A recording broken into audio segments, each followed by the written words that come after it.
This is ZNS Total Sports.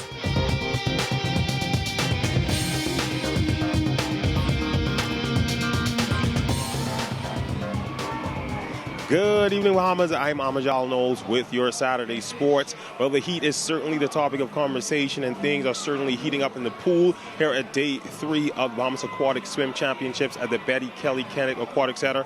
Now, over the first 3 days, we have seen several exciting races as well as several records that have been broken, most notably Joanna Evans in the open 200-meter freestyle, setting a new national record in a time of 2 minutes, 1.55 seconds. Now, before we take a look at what clubs are out in front, a quick check on what's going on around the country.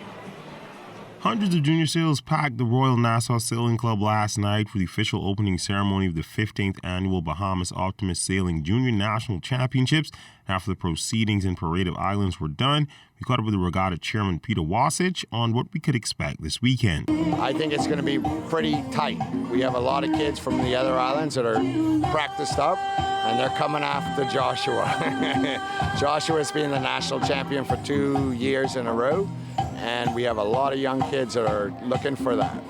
Yes, we have Turks and Caicos and Caymans. It's an open regatta, so we can have other countries involved. But in the Bahamas, we have Abaco, Harbor Island, Exuma, Grand Bahama. I got to look at the flags. Sorry about that. But we have a lot of islands involved, and it should be a really great regatta. The event also serving as a qualifier for a major event later this year. Well, it's 50% of their scores for the Opti North Americans, and the kids that do well this lap will be able to, they qualify for the North Americans, so we're allowed 10 boys and 4 girls into the Opti AMS, which is an Opti North Americans. We'll have 190 boats on the bay.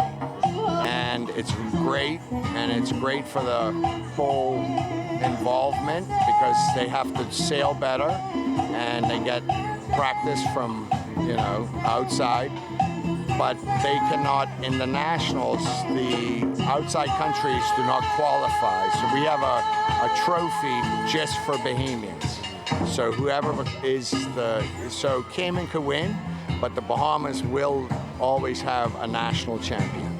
Well, last week, NBA star DeAndre Ayton was in town giving back to some fortunate youngsters, but before he was one of the most exciting prospects in the NBA, he was a camper at the Jeff Rogers basketball camp.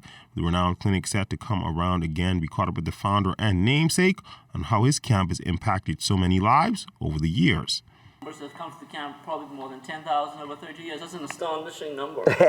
Yeah, it's amazing, like I said, everywhere you go, families, I have members of family who come up to me and say, Mr. Rogers, my nephew or my cousin, my uncle or my aunt, they used to come to your basketball camp. And it's just a blessing, to give something back. And I encourage everybody. It doesn't matter what your life is into. Once it's something positive, if it's something good, share that with someone. Because young people today need help. I spent a lot of time in the past, 4 years now. I was living between D.C. and New York. And, the things I see with young people's life, and then I see the type of program, how they use sports, basketball and baseball and all of these sports, how to attract the young fellas to get involved, and how you use it to share a lot of information on life and life skills, to prepare them for the real world.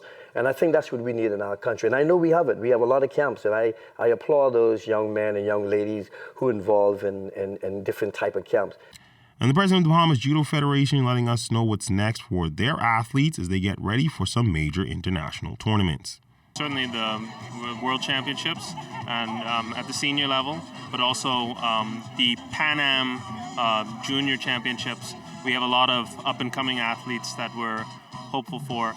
They might not be there for this Olympic cycle, but certainly the next one. So, sport is sport. All athletes go through cycles. And it's about supporting them at every aspect of, at every time in their development. And so the athletes, there are a lot of them that are coming back now. Like I said, we have a lot of younger athletes that we're turning our attention to so that in the next cycle we think in terms of 4-year cycles. So we have our athletes for 2020, and then we have 2024. And so it's kind of like you have to. My game as the sport director is to try and make sure that you support the present without destroying the future. Now, since you last saw me, things have gotten underway in the girls 11 to 12 200 meter IM. Competing in this event is Lauren Bridgewater, Chloe Roll, Logan Roberts, Maria Fox, Zaria Watson, Tian Cowan, Addison Aubrey, and Gabrielle Lawrence. Now we take a look at the club standings after 3 days. Mako Aquatics is easily out in front with 949 points. They're followed by the YMCA Wave Runners with 697, followed by Alpha Aquatics with 632. Barracuda Swim Club is in fourth with 536, and rounding out the top 5 is the Lightfoot Key Swim Club with 166 points.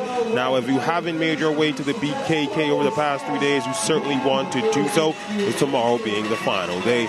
I'm Amajal Knowles signing out. A quick check on weather is up next. This is ZNS Total Sports.